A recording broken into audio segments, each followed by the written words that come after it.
the whole notion of, oh, I shouldn't be trying to make my girl feel secure in our relationship. That's her job. That's dead, bro. That's dead. I only laugh because Right? I don't mean to be insensitive to people who feel that way, but Yeah, that's dead. Like it is our job. it is our Right? job.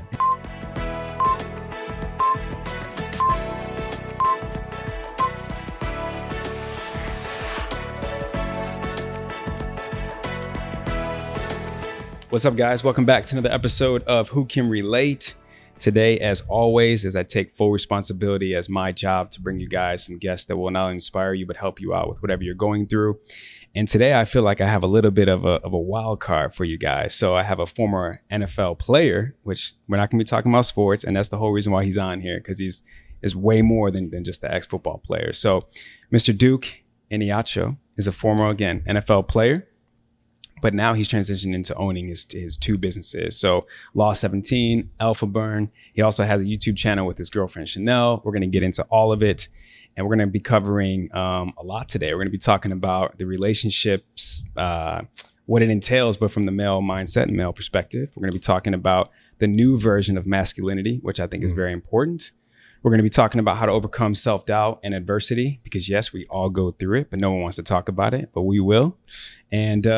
And plenty more. So without further ado, Duke, welcome to the show, brother. What's the deal, man? Yeah, How you doing? I'm good, man. Thank you for having me. For sure, thank you for being here. And full disclosure for the people, we just met today. Yes, first time. Yeah, very pleasant though. Yeah. And this is the first for me. So I've always had either a friend and or an acquaintance on, that I have some type of rapport with. But for the people, for the background, I found you on Instagram through another guy, one of your boys, and again, when I saw your page and I saw your content, I was like, oh, this guy, he's different, in the best way possible, and I just felt like you brought more to the table. Mm-hmm. It was one of those situations where you're like, you can't judge this book by its cover, you know, and all your businesses and your entrepreneur endeavors, I was like, okay, cool, So I reached out and I was like, aside from getting to know you, man, like I got an idea, and I knew I was, throwing this together, and I feel like you're gonna just help the people out, bro. No, for sure, man. Nah, that was dope, man. I always love when people reach out to me to kind of hear my perspective, because I do feel like I'm so much more than for sure meets the eye. So, when people reach out to me, obviously I do my research, and I kind of assess. And from what I saw, I thought it just made sense. I thought, I looked at you and said, okay, let me learn about this guy. His presentation is nice. Okay. Appreciate it. It looks like he's respectable. It looks like we're on the same thing, the same bandwidth. So for me, it was just like a no-brainer. Sure. And the way you came at me, it was very just, I like what you're doing. Yeah. I got this going on. I'd love to have you. Right. And you kind of just gave me you let me know exactly how you found me and all those things. So I had no questions. So it made sense, man. So thank you again for reaching out to me and having me on. No doubt. I'm excited about today. Like I said, I think for a lot of people, as I've realized, everybody's going through something. Yeah. Nobody wants to talk about it until they hear about it. Yep. And we're going to get into a lot of stuff today, and again, I want people to really pay attention to the process, because it's all a process. It's all a journey. We're forever evolving and growing, and I want to kind of give the people some of the formulas and kind of the cheat codes, at least for what works for us, right? Is all we can do. But before we get into all that, a little bit more about you, man. So where you from? What's the backstory? Man, I'm from I'm born and raised in LA. Okay. I'm born and raised in LA. Which is rare nowadays, bro. Right? Everybody you meet out here is like from somewhere else. Yeah, right? Yeah. LA is such a melting pot, such a destination that people from all over the world come to, and just kind of when you're in this industry that we're in and you move to a certain area of it, like everybody you meet is not from here, right? So right. I've met a lot of people, right, in this industry and in this area, and I'm from LA, but everyone I meet today is not from here, right? Miami, New York, Chicago. Yeah. I understand like how rare it is, but yeah. Born and raised in LA. Okay. High school out here, college in San Jose, went to college in San Jose State, spent 5 years there, played football there, eventually, got an opportunity to play in NFL. Spent 6 years in the NFL. Wow. Transitioned into fashion. Yeah. Still doing fashion, but along the way, I tapped into fitness. Okay. Right. So that's where I'm at right now. Man, I do so many things. Let's talk about it, bro. I'm someone that's just, so I feel like I'm so versatile, and I have so many things to offer the world, and I'm someone that loves to explore that. Sure. And I could be one-dimensional and focus on one thing, but that's just not who I am, and that's not for me. It's not fulfilling. Yeah. I take a lot of pride on just like being able to wear so many hats, and I try to be good at anything I'm doing. Sure. Right. So I think that's a little bit about me. So let's talk about hats. Yeah. As you wear your Law 17 hat. Yeah. Let's talk about Law 17, because on the pre-call when I was picking your brain about it, because I'm thinking it's just a fashion line, but there's way more to it. Yeah. I mean, when I jumped into it, everyone was telling me, you just make sure it has meaning and be able to, speak about it and talk about it and stuff like that. And I was like, that's easy. Yeah. Right? That's who I am. Right? I don't do anything without having meaning and putting meaning behind it. So Law 17 was something I started in 2017, and law means Lost Art of War, right? The acronym is Lost Art of War, and Art of War is a book written by Sun Tzu, and he talks about different tactics and strategies intended to win in warfare, right? But it's a book that is applicable to life, right? Yeah. And so many things in the modern era, right? Business and politics and sports and relationships, right? So all these things he talks about in the book are things that I identify with in real life, right? He talks a lot about patience, right? Talks a lot about planning, talks a lot about winning warfare using your mind instead of using violence, right? It's a super important trait that a lot of us don't have. Sure. That ability, especially men, right? Because all we know is fight, right? And aggressive, right? But it's super important. So like for me, what I got from it was using your mind to get what you want.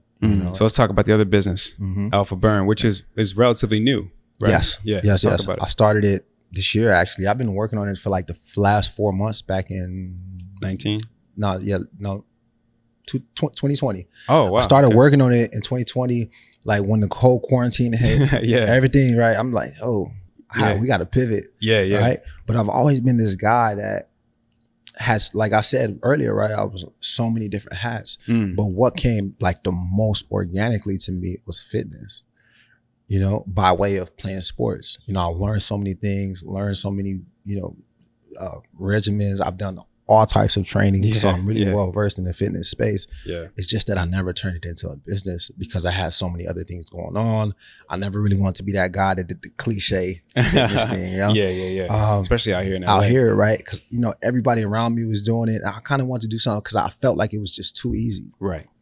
It's interesting because I have a quote written down, and I'm gonna get to it now because I think it's perfect. So it says, in order to basically an entrepreneurial way of life, right? So it says you got to find out where you see needs, who's looking for expertise in what you already have, what unreached group of people is practically dying for what you have to offer, which comes natural to you because opportunity is everywhere. Right. So here you are.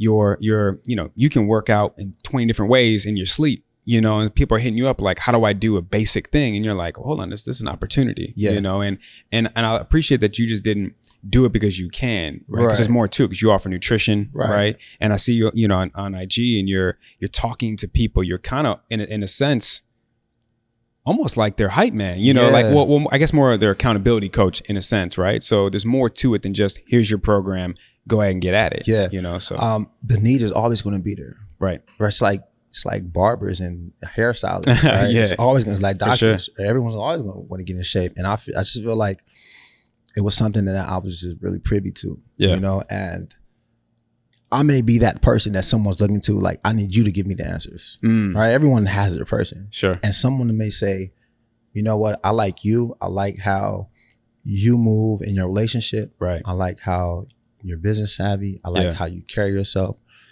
What do you think? Sure. And I think to know that there's a need And to not give people and help people and give people the information that I know will be cheating them and cheating myself. Sure. And then being a disservice. Yeah. Because I feel like I'm someone that likes to teach people and help people get to whatever they got. So, and I can relate to that. You know, again, modeling for 15 years, it's not what I do. Or it's not who I am at all. It's just a job for me.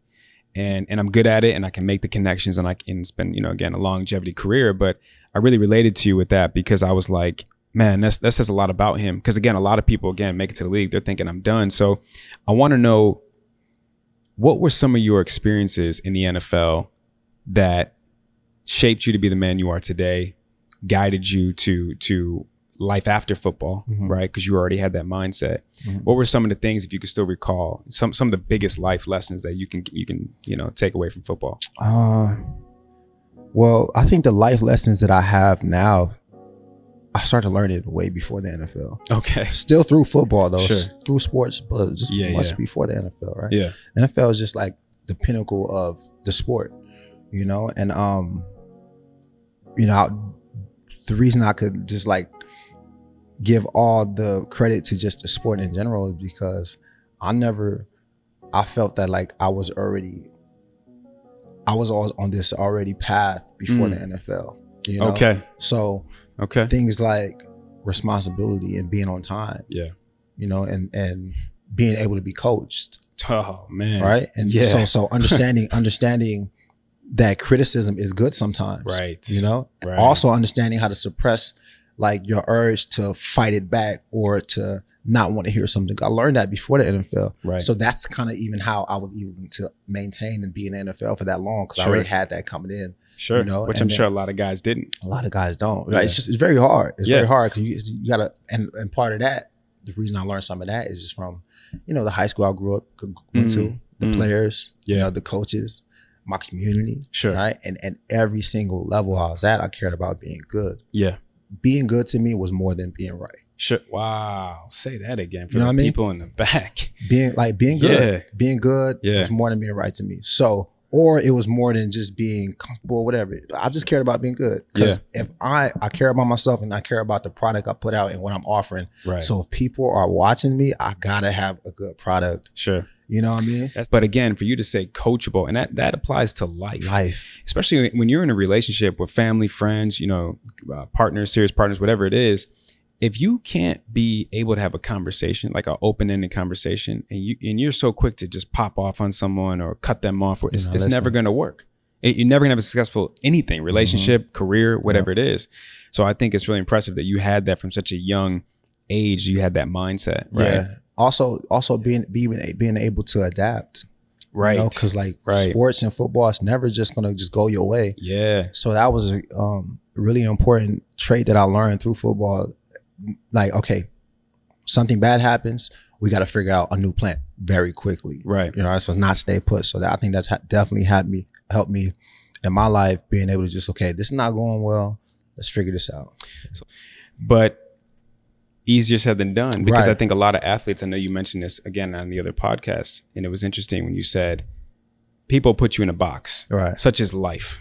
But as an athlete, they may say, hey, you're the football guy. Yeah. Stick to football. Yeah. Now the football guy is going to fashion. Yeah. What you know about fashion? You know what I'm saying? So how did you channel those times of adversity, or times, I'm sure, where you had enough doubters coming in you now had maybe some self-doubt or something like, man, should I be doing this? Was that ever part of the equation? Yeah, that for sure. Okay. For sure. What was that like? For sure. I was always like thinking like that. I'm very sure about myself. Right. And I think that, like, when I think I want to do something, I do it. But I can't help but think, what do they think about this? Yeah. You know, because it is, although fashion it comes natural to me, and it is part of my authentic self. Yeah. Right. The business of fashion is different. Right. Right. The manufacturing clothes, offering clothes, selling clothes. Right. That's a whole different ballgame. Yeah, everyone could be fashionable. Sure, but it's not about. That's not. I don't want to just aspire to be fashionable. I'm trying to create a brand that's surrounded by fashion. That's the hard part. It's a lifestyle. That's the hard part. So, like, you know, people are programmed to look at you for what you do career wise. Right. Right. That's how people are programmed. Sure. So if I spend 6 years playing football in the NFL, that's what I am to people. Right. You know, that's not who I am. That's not who I am to myself. Right. You know that. Right. Yeah. But to people, that's who I am, right? So it's very hard to break that image and jump into something else, no matter what you do. You know what I mean? You're preaching the choir. No matter what you do, right? If you are a model your whole life and then all of a sudden you want to be a rapper, I'm like, yo, stick to modeling. Exactly. You know what I mean? Yeah, for sure. And I think when people say stick to whatever, football, modeling, whatever it is, stick to being a doctor, I think it's the most like it's just the most toxic and cancerous like thing because it does program us to think like, yo, you stick to what you're good at. Stay there. And anything that you're not good at, don't even bother trying to get good at. Right. That's what it says. It's interesting because, again, you're preaching to the choir. So for me, modeling for 15 years, successful career, and I was good. Yep. And the last year, maybe 2, I started to think like, I could do this for a lot longer. I'm 33. I can probably do something 50 and probably get more successful at it. Yep. But it doesn't fulfill me. There's no like nothing, makes me jump out of bed. Like, I can't wait to go do this photo shoot. You know what I'm saying? Like, I'm not trying to stay later. I'm trying to get back home. And I'm like, I'm over here preaching to, my daughter and my youngest niece and some of my friends, do what you love what you do. And then I'm like, can I take that advice? You know what I'm saying? Am I even practicing what I preach? And I'm like, no, is the short answer. So I was like, okay, let me dig deep, But for me, it took me longer than it sounds like it took you, to really kind of transition and kind of a pivot is the word you used. And so here I am, I think it's going to surprise a lot of people when it comes out. Like, isn't that the model who, he's educated? He can articulate himself, so it's going to surprise a lot of people. But for me, I love it. I love seeing that. The surprise is dope. I love it. I love it. Like, please keep doubting me. You know what I'm saying? Because that's just fuel to the fire. And also, like, a lot of people don't understand that there are a lot of Black men that are intelligent. I was literally, I was sitting down thinking to myself about, I've been on 2-3 teams. Yeah. 3 organizations, 6 different teams, because you're a bunch of different people. Sure. So I've met so many different types of people throughout my career, college and NFL, right? And I started thinking about like guys that had dreads. And I started thinking about guys that had dreads and tattooed and right? Yeah. And everyone has this like stereotype about these people. Right. And I started thinking about the guys that I know. Yeah. I'm like, yo, these guys are smart. Yeah. Right. This dude knows what he's talking about. Right. But no one ever thinks that it's because of the image thing. Right. So being able to like break that and showcase that is cool, man. It's cool.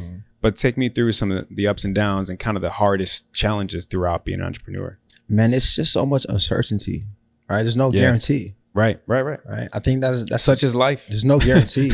And I think the hardest thing about being an entrepreneur is like no one really believes in you. Right. It's very hard to get people to like buy into your vision. Sure. Right. Because the way we're programmed is to support what people are already supporting. Right. We're going to support what's already socially validated. But if you're new and upcoming, and you're doing something I'm still talking about starting a business. I'm not talking about if you like a popular. Right. I'm talking about starting a business. Yeah. That's hard. Yeah. Right. And being able to get people to jump on board with you to share that vision. Right. Because for most of us, we don't have like the capital and the backing to just like, yo, I'm going to pay you to do this. And even if we did, we still want people to like buy in before we start doing that. Because like now you feel it like it's yours. Sure. All right. So I think one of the hardest things for me is just learning how to, or just finding people to help. Right. I also like it's part of it is me. Sure. All right. Because I'm someone that I know how to do so much. Yeah. And I love learning. So I would teach myself how to do something, but I can't do everything myself. Right. But I want to. That's the crazy thing, right? But that's so important because as I often talk about on here with men have such a hard time. Everyone does, but men especially has a hard time asking for help. I think for any entrepreneur, to not letting the bad days,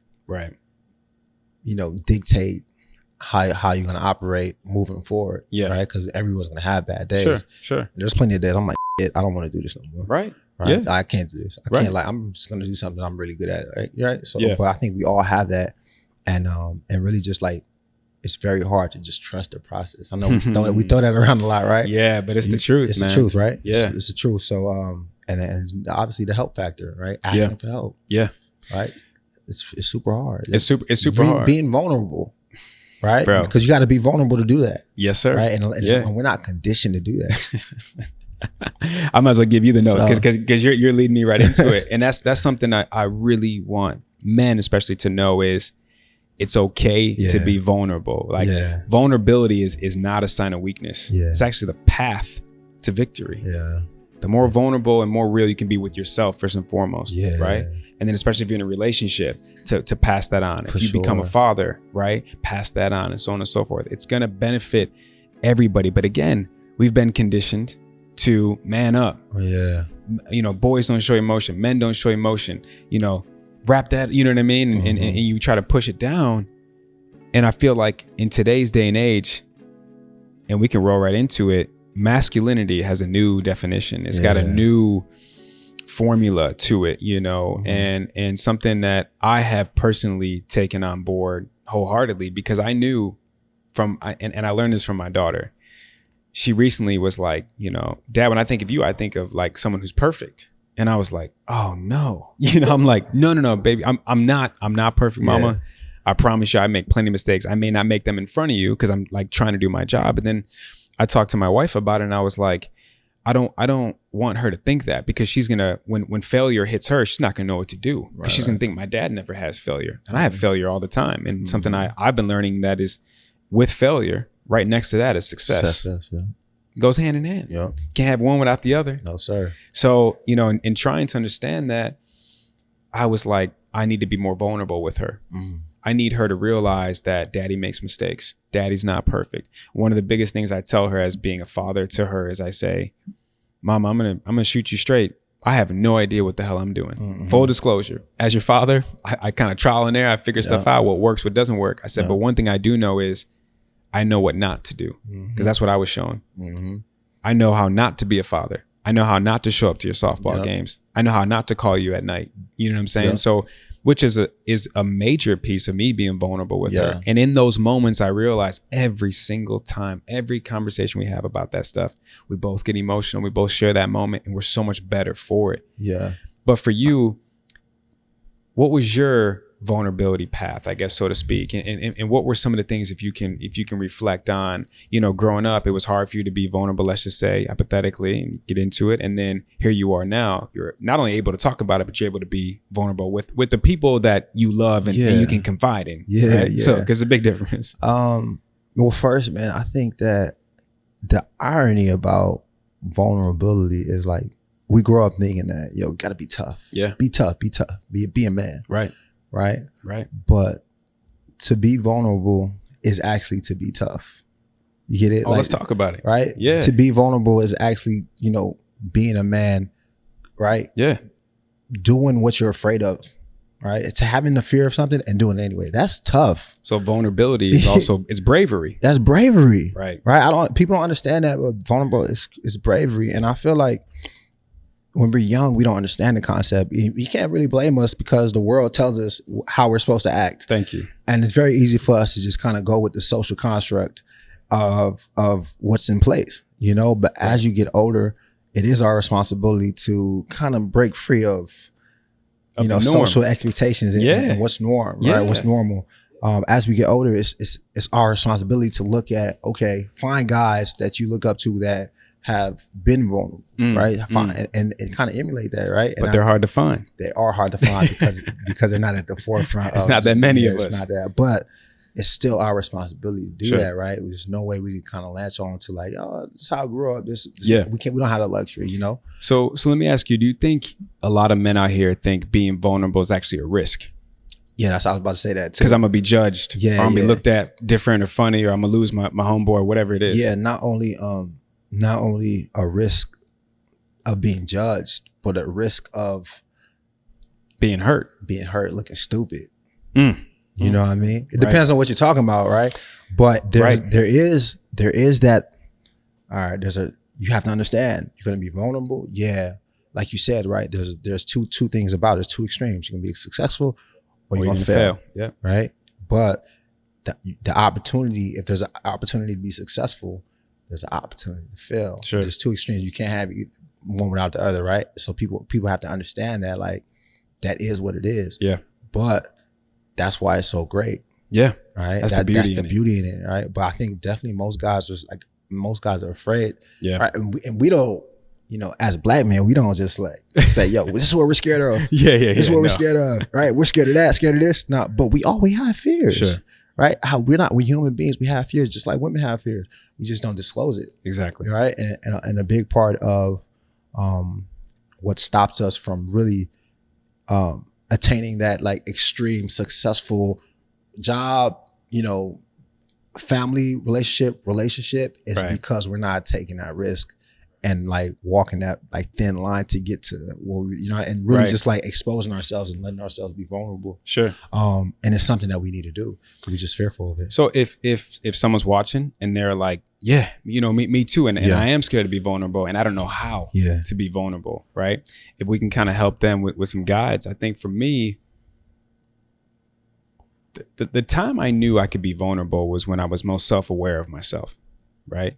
When I was like, okay, I'm not the best at whatever it is. Yeah. And it's okay to ask for help. Mm-hmm. I know that this is more what I need in my life. And I know who to ask for that. I know to be vulnerable enough and man enough, bravery, right? Mm-hmm. To say, hey, look, I'm lacking this. I would like you to help me with so on and so forth, But invulnerability to everyone can mean, it doesn't have to be like full on guard down. Here you go. Here I am. Don't hurt me. It doesn't have to be like that. But I think just every vulnerability is going to be subjective to a lot of people, right? But I think as a man, especially in relationships, right? All these women would love more vulnerable men, you know what I'm saying? Because they can relate to it more, right? And they're thinking, I'm the only one going through these emotions, right? I always say that women have one E word, men have the other E word. Women have emotions, men have ego. What happens if you give a man a little bit more emotional side? The dynamic will totally change. Yeah. So what would be some of your advice to someone who wants to be more vulnerable but just doesn't know how, doesn't know where to start? So first I would start with men that are comfortable being vulnerable, right? And I would start with like men that kind of just are on the outside looking in, right? I think that if you are a man who's comfortable being vulnerable, right? And you already at a place where it's like, yo, like, you good, you figured it out, right? Then those men need to be more encouraging, right? They need to lead the way. They need to lead the more and be like more outspoken and show, be more at the forefront of conversations like this, right? And talk about it more. Show their women more. Be open with their women more. Talk about it's okay, especially the leaders, right? And then secondly, the guys that are not necessarily in that space yet. Let's stop making fun of cats that's right. You know what I mean? It's your responsibility to don't make fun of cats that are right, honest about what they're going through, honest about how they're feeling. Right? It's not feminine. It's not soft. It's not weak. And I think that's a responsibility to all men to not make guys feel like they have to do this because that's what happens is, I don't want to feel like that. If I'm a guy and I'm not really there and confident like that, I don't want to feel like that, right? And also for women, there's a lot of women, when you have a man or you're dealing with a man, you want him to be vulnerable. But there's a lot of women that say, yo, I want vulnerability, but then will still ridicule men, right? So it's everyone's responsibility, right? Well, but said. I would say though, for men that when it gets to that space, man, you just have to realize, especially when we're talking about in a relationship, right? You got to realize you're never going to get the type of relationship you want until you become open and vulnerable with your woman. Why? Because the dynamic that we live into today, right? The dynamic between men and women, right? It's changed so much, right? And women have made so much advancement and progressed, and women are independent and they have their own businesses and they vote now and just they're leaders and change makers. But the dynamic, right, between men and women has not changed that much to the point where it's like, you're not a leader. Right. If you're a man, for most women, right, for most dynamic, I want you to lead our relationship. Sure. I want you to lead our household. Sure. Right. So you think your woman is going to completely ever be open and vulnerable with you if you haven't even showed her you can do the same? Well, because she needs to trust you. She needs to trust you. You need to show her how far y'all going to go. For how much you guys are going to open up, because she's going to follow your lead. Right. Exactly. She's going to follow your lead. So that's the balance that you have to find, because I'm with you. I'm on the same page. I always tell my wife, where I come from, which is primarily being raised by women, you know, my pops wasn't around. I said, all the women in my family, it was their show. Yeah. You know, we were supposed to follow the lead. And I said, so as a man, I want that. Right. But remember, that's how I was conditioned. That's how I'm programmed. So I'm thinking, although I'm a man, I'm now taking the lead. And I'm like, you know, work with me here because I'm trying to find the balance, because I want you to run the ship. Yeah. You know, I'll help guide, but I want you to run the ship for the most part. But it's balance. Yep. But again, that's a lot of being self-aware. Yeah. So the fact that you and I are on that level, this is the perfect question to ask next is, because of your self-awareness, because your ability to be able to be vulnerable, right? How much has that benefited you in your relationship? Oh man, tremendously, right? Yeah, it got so much easier. Yeah, I feel like my relationship is so different than so many people because they're not willing to be as, you know, vulnerable in a relationship. I'm super vulnerable in my relationship. Right? Yeah. I talk about so much. Right. I put myself on Front Street with my girl. Yeah. And privately and publicly.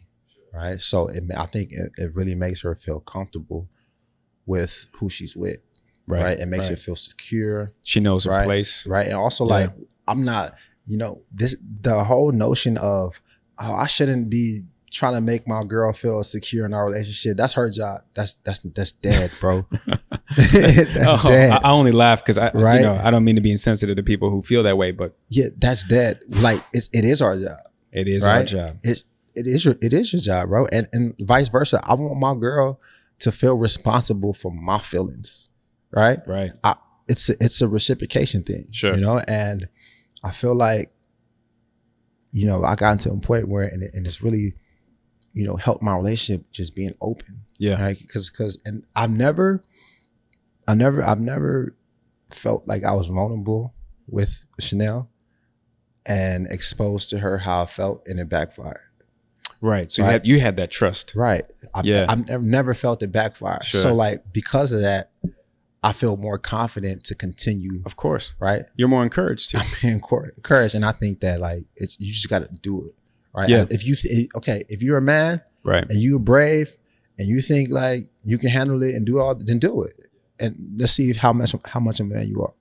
Well, and how much of a man you are, but also you're going to see what kind of woman you have. Yes. Because I think you hit it right on the head. I think for me, because I agree with you, I've never been more vulnerable in a relationship than the relationship I'm in today. Yeah. And it says, and I'm married now. Yeah, yeah. So it makes sense. Yeah. You know, it's kind of that last piece to my puzzle to commit myself to a woman, right? But I think you hit it right on the head, because as I've had many conversations with my wife, who has this beautiful, unique ability to make me feel comfortable being vulnerable. Yeah. She gives me a sense of trust that I'm not going to judge you. Yeah. Whatever you tell me, you know, I'm going to have the best intentions to listen, and I'm going to listen to understand instead of listening to reply, which is a whole thing. Yeah, yeah.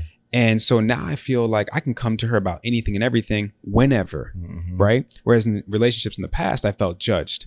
I felt like I wasn't being heard. Yeah. So I'm like, well, now I'm hesitant. Now my wall's coming up. Yeah. Because again, as we talked about earlier, I think the biggest risk for men to be vulnerable is the fear of being hurt, the fear of being rejected, the fear of being judged, because that'll tear us up. Yeah. If we start to feel, you know, we're being judged or looked at sideways, it messes with us. Right. Anyone. We don't, anyone. Right. Yeah. But men don't show it. Yeah. Women have a better, you know, they're more rational. They have a better ability to show, but then channel their feelings and kind of work it out. But men, we don't know how to. We've never been taught, right? So again, the more brave I was to be vulnerable with my wife, and even when I would look at her when I would talk to her being vulnerable, and I would see a reaction I've never seen before, because she was like, "Oh, he really trusts me." So and it's like then they feel encouraged to really listen and really help us out, because they're like, he needs us. You know what I'm saying? And so now I'm giving you a job as much as I have a job. And now we're working at it together, which is probably the most beautiful things you could do in a successful relationship. Yeah. Two things though, right? Yeah, yeah. So, okay. So, I think that going back to sports, right? Because I'm about to tie it in, right? Going back to sports, right? You said, how has sports helped me get to where I am today, right? And particularly in my relationship, you know, what sports has taught me is like, I've learned I'm not afraid of failure. Right. I'm not scared of failure, right? I'm cool with it, right? I don't want to, right? But I'm okay with it. I know how to bounce back. I'm not embarrassed of failure. Right. And it's taught me, it's like, yo, I'm not afraid to be vulnerable and it not work out. It's cool. Mm-hmm. Because I understand, like, that's what it takes to win. Right? Yeah. It's like the last second shot in the game. If you don't shoot it, you're never gonna have a chance to win. Yeah, but you're gonna shoot it. You may shoot it and you may airball. Right. You know what I'm saying? Sure. You could airball, you could switch it. But you gotta shoot it, right? I got some on top of that. And I have this hanging up in my office. It's a quote from Michael Jordan. Mm-hmm. And he said, I have failed so many times in my career. I've been trusted so many times to take the shot, and I've missed, and I felt like I failed at it. Mm-hmm. And I failed so many times. That's why I succeed. That's why I succeed. So again, failure and success go hand in hand. A lot of people don't know how to deal with it. They don't know how to deal. Well, they don't know how to deal with it, and a lot of people don't know how to accept it. Accept it, yeah. Because you could be faced with it. You're fired from your job. Yep. Whatever, they're tripping. It wasn't me. It's all them. I'll go get another job. Or more specifically, to pertain to our conversation is, she's crazy. I'll go get another one. It's not me. It's her. Right. It's not me. It's her. Right. And I always say this, that in relationships, right, the most successful ones start when you start, instead of pointing the finger at everyone else, you point the finger at yourself. Take ownership and responsibility for the consequences that you've caused, because it takes two. She's not, even if she is crazy, so are you. Yeah. Okay. But at the end of the day, when you can start taking accountability and learning, not from your losses, learning from the lessons, because everything is a lesson, including failure. In fact, failure is your biggest lesson, right? I remember all my losses more. More than the wins, because it helps shape you to who you are today. Exactly. And it's something that, I think, again, it's perfect to have this conversation with you, because that all ties into one thing, which is mindset. Mm-hmm. Again, as I said, a lot of people can't even accept failure. Yeah. And mindset is everything. I got a couple quotes pertaining to mindset. Your mind will give back exactly what you put into it. It's a quote by James Joyce. Another quote is, if you want your talent to be lifted to the highest level, then you don't begin on focusing on your talent. You begin on harnessing the power of your mind. So again, former athlete, your talent can only get you so far for so long. Yeah. You know that. Yeah. But as a lot of older players probably told you, it's up here first, bro. Mm-hmm. You could be as fast as you want. But guess what? Direction is more important than speed. What positions you play? That's deep. I play strong safety. If I'm sprinting to one receiver, but I'm covering the wrong guy, I can get there as fast as I want to, but I went the wrong way. I covered the wrong guy. I messed up the play. Now they just scored. Now I'm down. That's deep. Direction is more important than speed. Wow. But that's mindset. Wow. Let that marinate. That's you know what I'm crazy. saying? But so again, for someone like you who has the mindset that you have, let me rephrase that. The mindset that you've always had. Mm-hmm. Look at who you are today. Look at all that you've accomplished. Mm-hmm. Your talent got you into the door. It kept you in the room for 6 years. Mm-hmm. And then your career ended, but you were like, okay, but I got to pivot. I didn't, my football career ended, but I'm just getting started. Mm-hmm. And that's something I always took from Kobe. Yeah. When he retired, I was like, this dude won an Oscar? Like, speaking of putting someone in a box, you know how many people he blew away as a basketball player for 20 years? Anyone that knew Kobe knew one of two things. He was a ball player and he was a family man. This cat's writing children's books. He's winning Oscars. Bro, that inspired me on a level that I could never explain. Yeah. Like, because I was like, Kobe's a ball player, right. And I was like, this dude's gonna write a children's book. Kobe, come on, man. It was like, when Mike was racing motorcycles. I was like, come on, Mike, Jordan, come on, man. So good at what they do. It's hard to even like comprehend. Exactly, in them doing anything else. And then here we are, and you go from the NFL to now you got a fashion line. You go from the NFL, you got a fashion line, and you got your own whole personal training empire. Mm-hmm. That says a lot about you, but that's mindset. Yeah. So what does mindset mean to you, and how obviously it's a high priority, but who taught you about mindset? Who did you gain that knowledge from and obtain that knowledge from? My parents and my brothers, my older brother. Right. Okay. I think that mindset is decision making. It's a choice. who I am, who you are, is a product of decision making. Sure. What type of mindset did you have? All right. What type of mindset, what was your mindset? How did you want to live your life? What kind of person did you always envision yourself being? Yeah. And doing what you had to do to get to that. That's From right. my parents, mindset, everything. They instilled that in you. My parents came here from Nigeria, right? First of all, you got to think about my parents come here as immigrants. Any immigrant come here, have nothing, don't know anybody here. Right. Have to come to a world that's already up and running and has its own codes, and they have to fit in. Yeah. And then raise kids in that. And they have to, they're coming from a world that they have to almost adjust and readjust and relearn stuff. Sure. Right? You know how hard that is? You have to unlearn what you've been learning and then learn something new. And then raise kids while being a parent. Right. But what never goes away is the lessons that they learned. Yeah. And also just tradition, respect. Right. I got tattoos all over my body. Right. So I stepped away from the norm. Little black sheep in you. Right.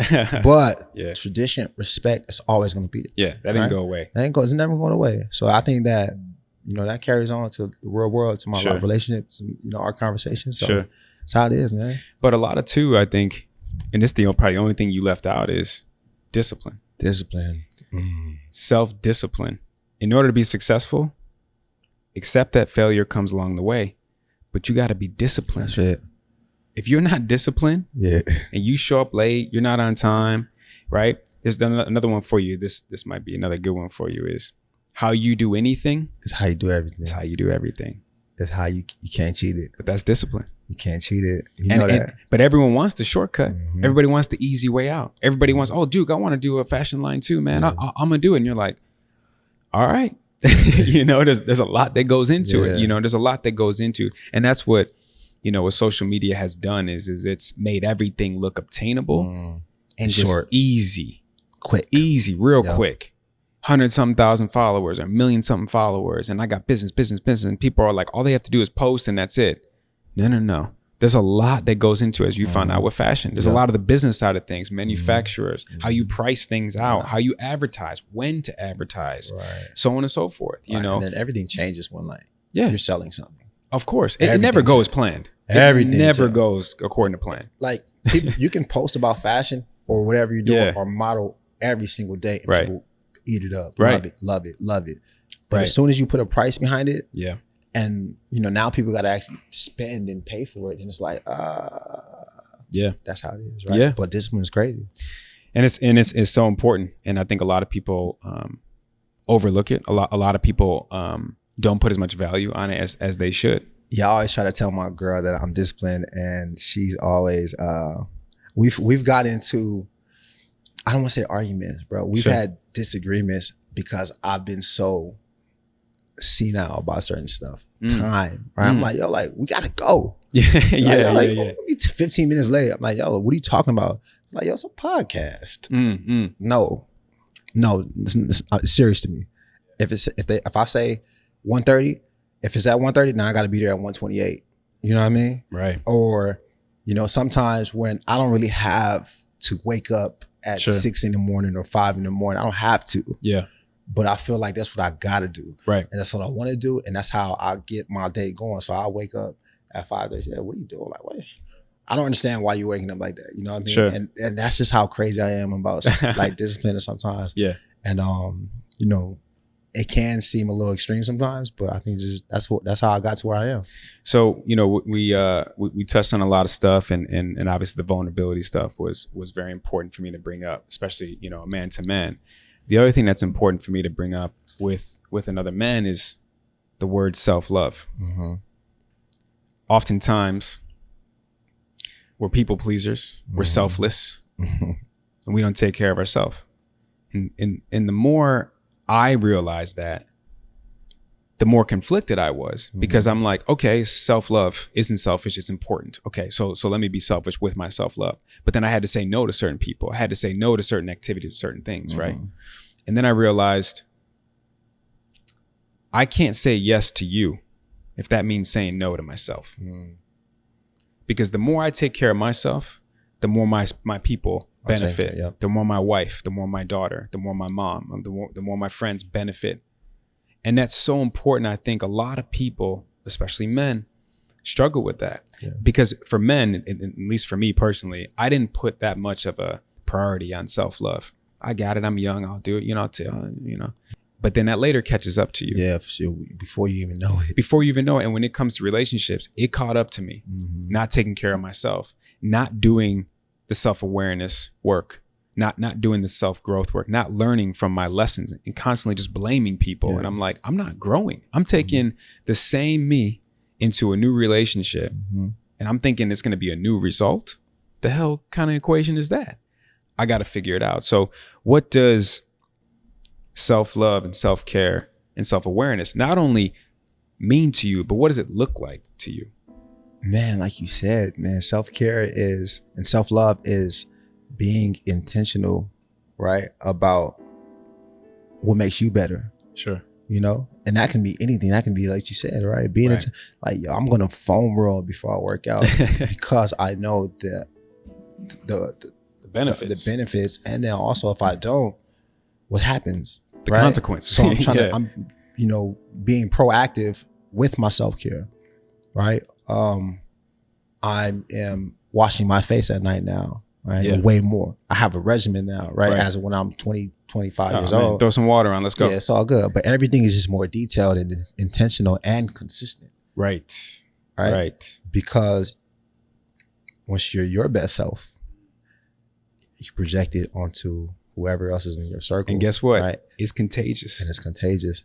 It's contagious. And also, I think self-love and self-care is taking care of yourself and being so in tune with yourself, because it gives you the confidence to say, hey, baby, look, this is how I feel about something, right? If you don't love yourself and you don't honor yourself to the degree that you should, you're not going to be confident in telling your woman or your partner that, yo, this is what you need to change, right? I remember I had that problem in my past relationship. I used to never say anything about things I didn't like because I just felt like it wasn't my place. Okay. Right. And I just felt like I'm not going to do that. But as I've grown and we've grown, and I've gotten to a place where it's like, no, I care about myself. I care about my sanity. I care about what makes me happy. Right. Because it's not just about you. Sure. Self-love is understanding what makes you happy. and again, I'm only laughing because it sounds like common sense. Yeah. But to so many people, it's rocket science. Yeah. They just don't get it, whether they don't want to get it or they just don't know how to start to try to understand it. Nah, it's part of what makes you happy. And when you love yourself as a man, right, and you honor yourself as a man, then you feel more confident and inclined to tell your woman, yo, I don't like that. Right. And here's why. It's not just like, we're not just saying, yo, don't do that shit. Right. It's like, yo, I don't like that. This is how it makes me feel. Right.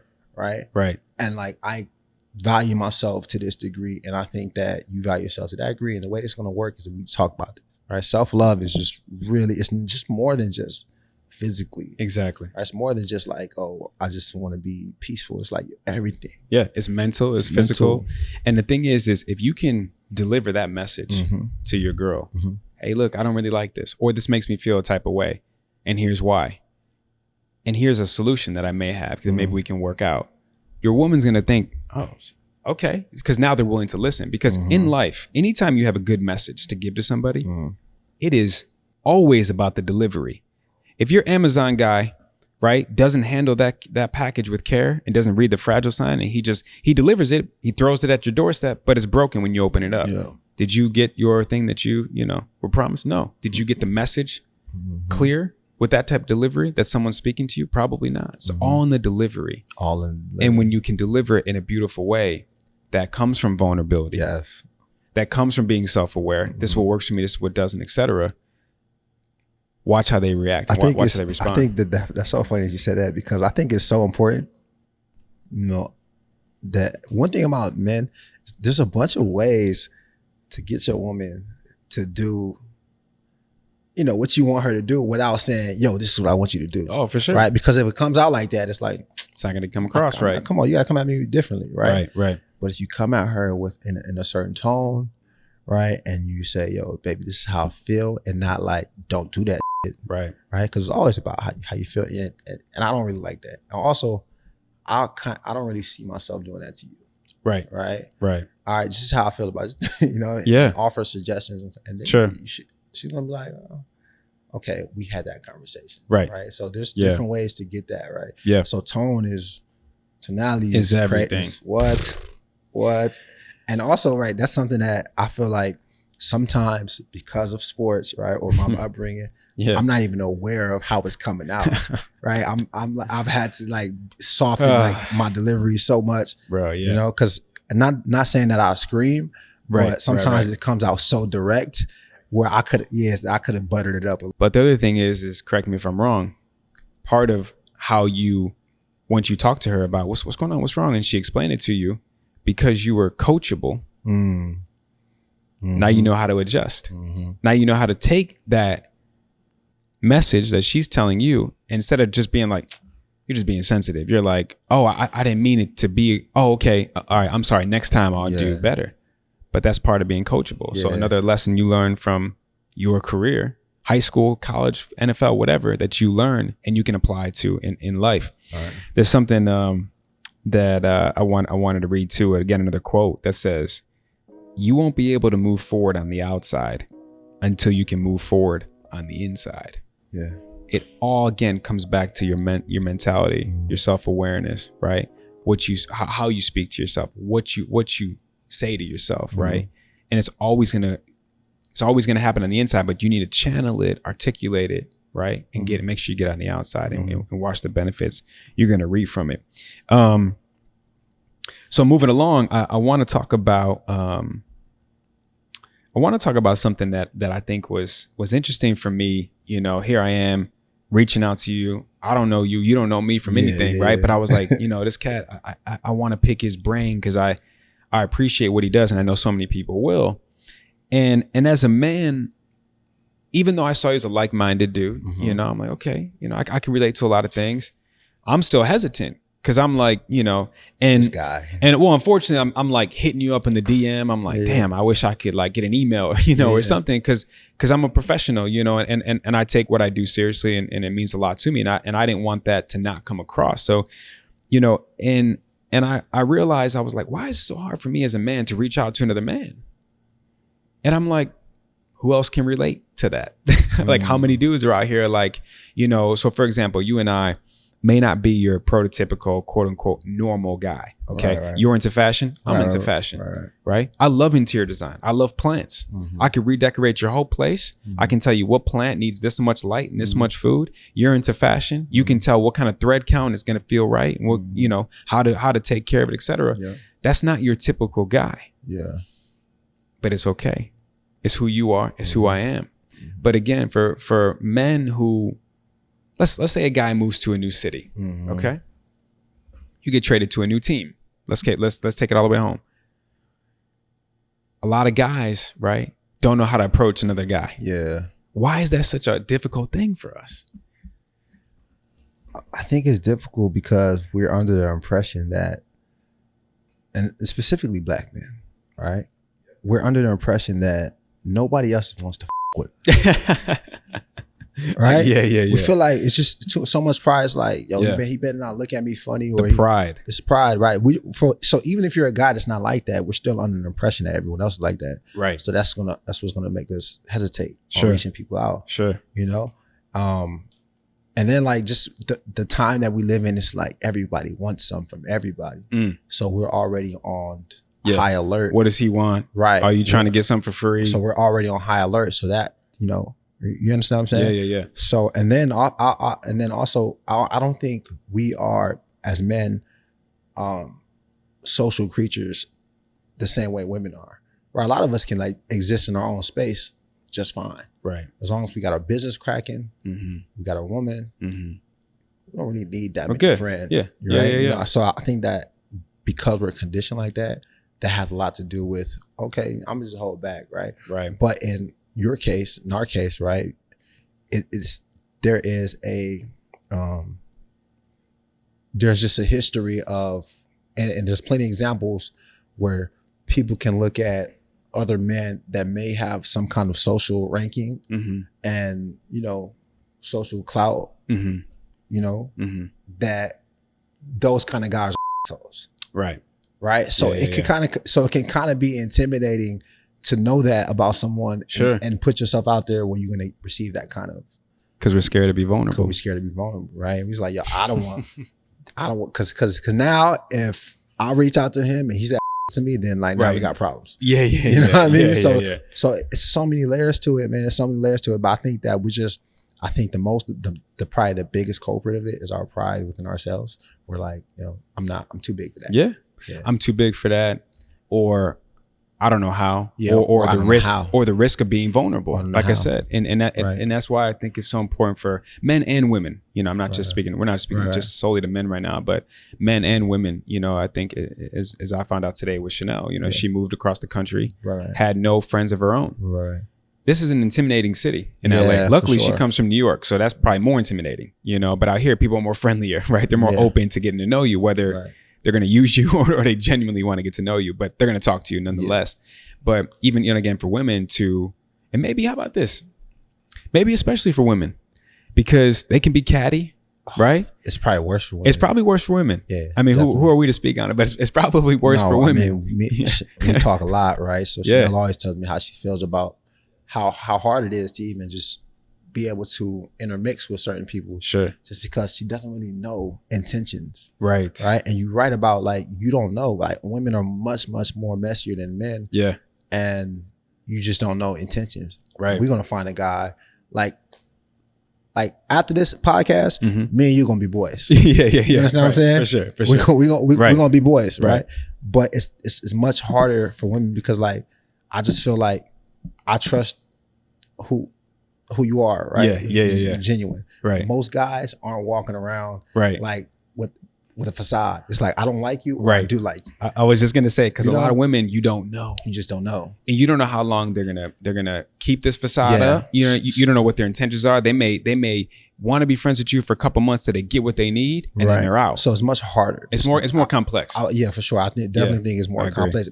But what makes it complex also is that women are just more social creatures. Right. They have like more of a, need to be around other people. Yeah. And things like that. And then a lot of times emotions get involved. Women get mixy. Jealousy. Right. Like it's much harder. Right. And I think, men, I don't know if jealousy is the word for us, but I will say the word that's for us is comparison. I think a lot of men naturally compare themselves. So for me, right, when I was a teenager and I got my license, I could start driving, I would compare the car game. When you first get your license, he got a better car than me. He's gonna get more girls than me, or he looks cooler than me. Right? It's a comparison thing. And as I got older, I found that quote, which is comparison is the thief of joy. Right. And I really kept that at the forefront. I had a conversation with my daughter about that, who started a little YouTube channel, and and she put out a video, and I watched it, and I was supportive, to my daughter, obviously, but I was, I let a couple hours go by, and before she went to bed, I said, Mama, you did a really good job. You edited, you did your thing. You're 12 years old. Like, you should be proud of this. This is crazy. I'm proud of you. But I said, I noticed you weren't really yourself. Why is that? You weren't really that way, with me and Shay. You're just chilling. You're loud. You got your real cute, quirky personality. Yeah. You were kind of hesitant, kind of maybe a little shy. I said, don't compare yourself to all these other professional YouTubers out here, because what you should be doing, don't just watch the highlight reel. Go back to their first ever video that they posted. Look at their setup, look at their lighting, look at their camera quality. You know what I'm saying? Like, and she was like, I never thought about that. And so we watched some of the people that she liked, we watched some of their old videos, and she was like, oh wow, they didn't even have this yet, they didn't have that yet. And I said, that's what happens when you compare. And you can never compare, because it'll steal your joy. It'll kill the vibe for joy. So moving along, as we almost wrap up, one question I was really excited to, as obviously we really tackled a lot of it today, but what do you want people to know about you that they may not already know? That they may not already know. or what do you want? So let's say someone's judging you by your cover. Yeah. And you're like, you don't even know, man. I'm so much more than that. I think my mind is probably the thing that I'm most proud of. Yeah. Right? I take a lot of pride in how I think. Right. Right. I think that I would want anyone that's just coming across my page, I want them to know that, yo, this dude is deep. I did. This dude he's different. Deep. This dude is deep. This dude has substance. Right. This dude puts a lot of work into whatever he does. He puts a lot of work into his relationship. Right. This dude is real. Mm-hmm. Right. I really pride myself. I think I'm so real. Yeah. Not because, you know, different reasons. I think I'm real because who I portray to be. Sure. I am. Sure. You know what I mean? Oof. That's why I think I'm real. And I want people to understand that, like, this is who I am. Right. And this is authentic, it's genuine, it's 100% organic. Yeah. You know, and what I say I'm a man of my word. Mm-hmm. I just want people to just know that. That's important for me to piggyback off of, because you said something that I really struggled with for a long time. And funny enough, the person that when I heard him say it, I was like, damn, that's a deep bar. And I'm not even there. And Drake says, you know it's real when you are who you think you are. Mm. And when I heard that, I was like, am I him? Who nope. Because I was putting on this facade. I was posting the highlight reel. I was never being vulnerable in my personal relationships, on the gram, whatever it was. I was always, I got it, I'm good, I'm chilling, all this. And it wasn't who I was. Yeah. And it messed with me. Because I'm just a person of integrity. Yeah. I'm a person of character. Big word, integrity. And I was like, I am not who I think I am yet. But I'm going to put this work in, and I'm definitely going to be that. So I appreciate you sharing that. Thank you. As young as you are, you've been in the league. You had a lot of life experiences that a lot of people your age wouldn't have. You got 2 successful businesses. You have a beautiful, successful relationship. Where are you at today in regards of the path that you're on, right? The journey that you're on, where you are specifically. And I also want to know where you're headed. So as far as, again, regarding the life you strive to live, the relationship you strive to have, the future that you're striving to obtain. Yeah, I feel like I'm just getting started. I feel like I'm just at the beginning of everything. I really feel like I'm just, and it's a beautiful thing. Yeah, man. That's why it's easy to get up at 5 a.m. But go ahead. I think someone says, man, somebody hit me on the comment, like last week I posted a football picture, and he says, damn, man, why do I feel like you just done so much with your life already? Yeah. Right. And I had to really step back and think, like, I feel like I have done a lot, but I'm just getting started. Right. Yeah. I just started the business, Alpha Burn. Right. Law 17 is still growing. Right. Yeah. Right. I want to get into, we have a YouTube channel. Right. That's going to grow. We're going to put more effort into that. Right. I want to consult for relationships. Right. I want to give men an opportunity to have these conversations, have this dialogue. Right. There's a whole community of men that are just looking for people like us for guidance. Right. But no one's coming and saying, yo, this is what it is. Right. Not only, but I mean, there are plenty of men that have initiatives going on, but to be so young, and also to, when there's just a difference when someone that you think is cool is telling you, yo, it's okay to think like this. When we're not waiting until we're 40, 45, not now. Right. In the prime of our lives. Yes. Right. When the spotlight is on us, because, as you get older, people start to just care about you less. Right. As far as like, you're just not as cool. Right. But just to be in this space. Right. And have people looking to you like, yo, what do you do? How do I do this? How? I'm having this issue with my girl. I don't know how to do this. Right. What have you been through this? And just have that opportunity and a platform. I want to do that. Right. So I want to offer a communication book with my girl. Right. We're trying to create something where we come create a product. One thing that we do in our relationship, we have a book. Right. We call it our communication book. Right. We put it on the counter. It's right there where every day in the kitchen you see it. And we started, this is the second one now. We started at the beginning of the year, blank book, open it up, date it, just do notes. Whatever we're feeling, yo, anything we're feeling. It can be, yo, babe, you really upset me last night. I think that we need to talk about this here, because sometimes it's better to just put it in the book, right? It kind of just, or okay, the next day I'll respond to it, right?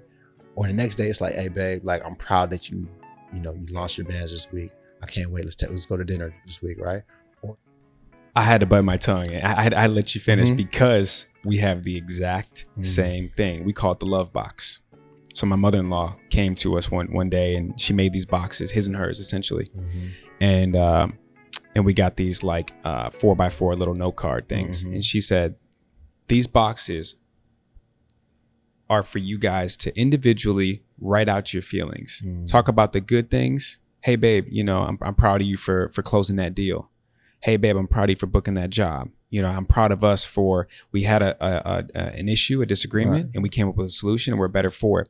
And you put it all in the box. And even when you have a complaint or you have something you would like the other person to work on, you put it in the box for that person to read, but not necessarily to respond. Right. You don't have to combat with, hey, what's this about? I got this in the box. What are you trying to say? No, it's not about that. Just understand how I feel. Take the time to process it. Respond. Don't react. And let's figure it out. Because we're in this for the long haul. Right. This ring on my finger is not for fashion, although it matches. Yeah. This is everything to me. Yeah. I said vows. I committed to you. Yeah. Not for the short term, for the long haul. I have a daughter I'm trying to be a role model for. We're going to have future kids. And I want our kids to know that's what real love is. It's intention. It's intention. And it's purposeful intention. Like when I was a kid growing up with a single mom, I used to be so jealous of all my friends who had the mom and dad at home, the married life at home. And I was like, man, I want that. I want that. I want that.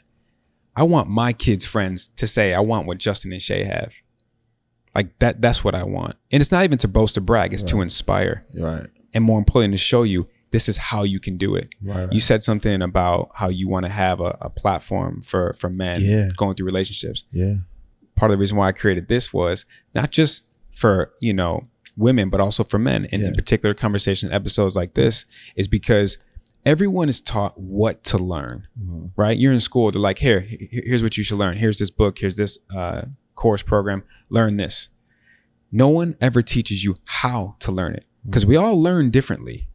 How I learn something, like if I'm watching a movie, right? Yeah. I may need to watch it 4 times to really get the message. You can watch it 1 time and you're good. We learn differently, right? But it's if the more we can understand how we learn and how we can obtain things, how we can apply what the knowledge, because knowledge is power. Yeah. Applied knowledge is the real power. I can read all the books I want, but if I just keep it up here, well, what are we doing? So I appreciate you for being vulnerable enough to try to have, to try to create, not try, you will create that platform. And again, that's something that this is part of why I wanted to do this, because again, as I said, early on in this episode, everybody's going through something, but nobody wants to talk about it until they hear someone else going through the same thing. And then they're like, I can relate to that. Hence, who can relate? Who can relate? You know what I'm saying? So it all comes back full circle. So that's kind of my takeaway on this episode. But for you, as I always ask people, what's something that you really hope someone watching can relate to and take away from this episode? I think that I would like people to relate to the fact that there are men that actually want to operate differently than the social contract that's in place for us. You know what I'm saying? Yeah, like I truly am here to. I feel like I'm supposed to help inspire men to be better, however that comes, and part of that is through my relationship, part of that is through my friendships, part of that is through my work ethic. And I really want people to look at us like, okay, I know what I've been taught my whole life, but I think this is what I should be doing. And this is like the right way to do it, right? Because better men, better families, right? Better families, better kids, better adults, more change makers, right? Yeah. And it's okay to go against the grain. Yeah. A lot of people are scared of adapting or scared of change. But guess what? That means you're comfortable. Yeah.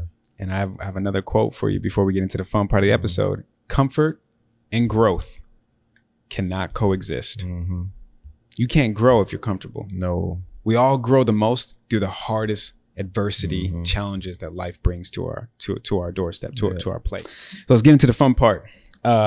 This is a rapid fire 5 questionnaire. Okay. Some stuff is light and maybe some stuff is heavy. First question is, who is or was your role model? My role model was growing up Michael Jordan. Okay. And Kobe Bryant. Right. Same. I was into sports, and before I started playing football, I was a basketball player. Right. All throughout like high school. I mean, junior high and stuff like that. So just like every other kid. Mike had the shoes, the championships, swag. He was the most famous guy in the world. Yeah. Everyone knew his name. Best player. I wanted to be Mike. And then obviously Kobe comes to LA. I'm from LA. Right. Now I want to be Kobe. Next best thing to Mike. Yeah, definitely those guys. But outside of like the whole, social figure, celebrity, man, I think that I really want to be like some of my older cousins. You know what I mean? I thought you were gonna say older brother. My older brother, I feel like he was so close in age. My older brother's a year older than me. Oh, okay. Right? So we're too close in age. But like my older cousins, I was like, damn, I want to be like these guys. Got all the fresh clothes. Right. Everybody knows him. Those guys I want to be with. Yeah. Cool. So question number 2, it's actually a 2-part. What's the best advice you've ever received? And what's the best advice you can give? The best advice that I've ever received. Oh, that's tough. I think that the best advice that I've ever received is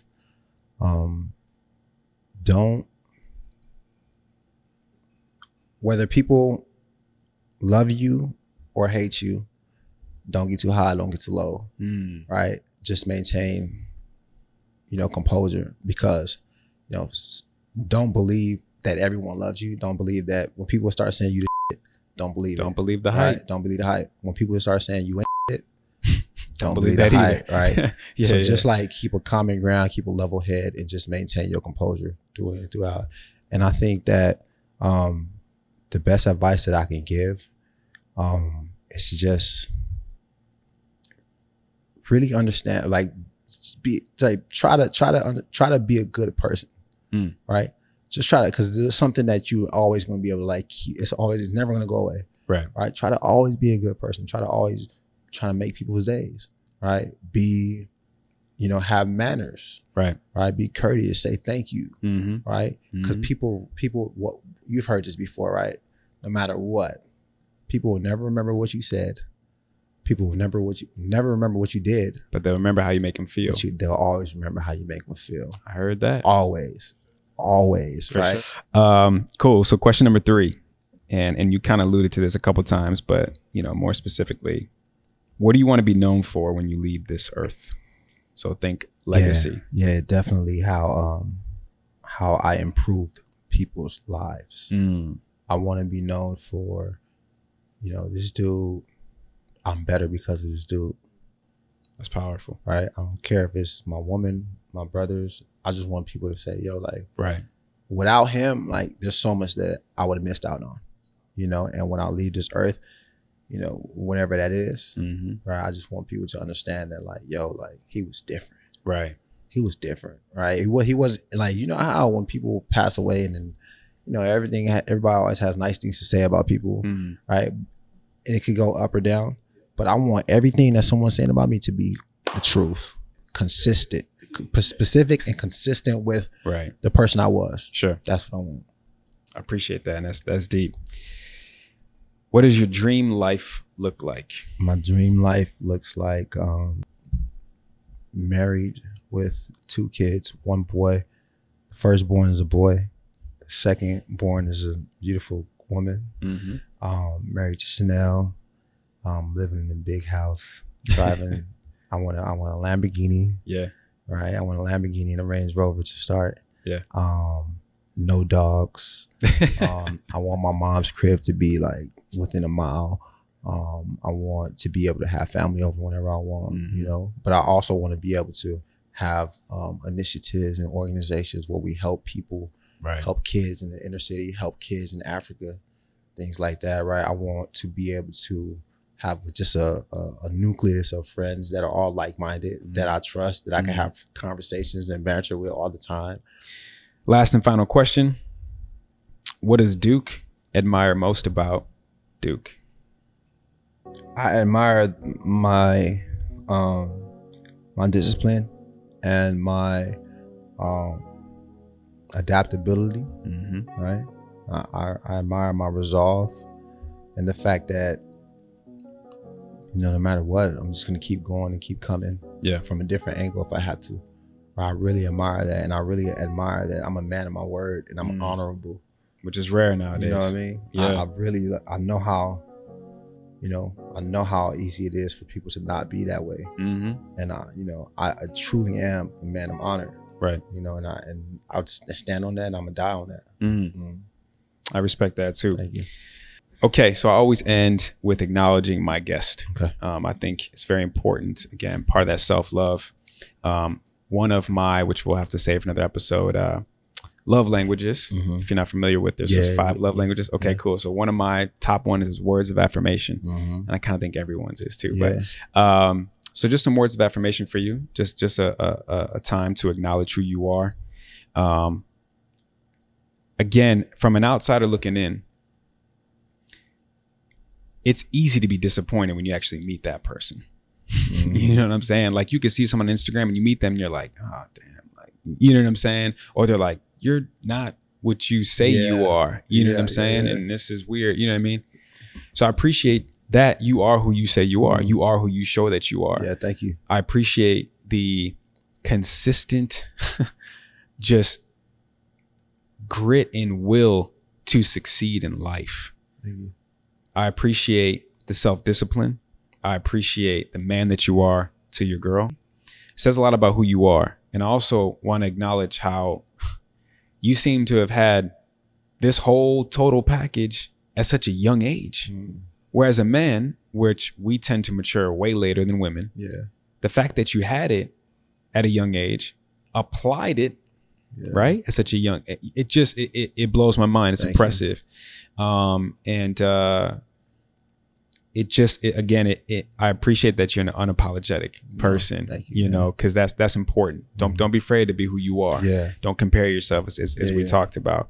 And last but not least, how you lead by example. You inspired me from afar, again, not even knowing who you were. I can't even imagine people who actually know you and or you're following, and that's why it was important for me to have you on. So it's been a pleasure. It's been an honor. This is the word I will use. No, really, man. Thank you for having me. For sure. And I appreciate the time, and I appreciate you sharing all the vulnerability sides and all the personal stories and accolades. And more importantly, I appreciate you being willing to talk about the process and the journey, which in my opinion is what it's all about. Hell yeah, man. So we'll have to do it again. Absolutely. And we'll have to have the ladies on and we'll get into it. I can't wait. Yeah. I can't wait. So I appreciate you, bro. All right, Thank man, you. Thank you.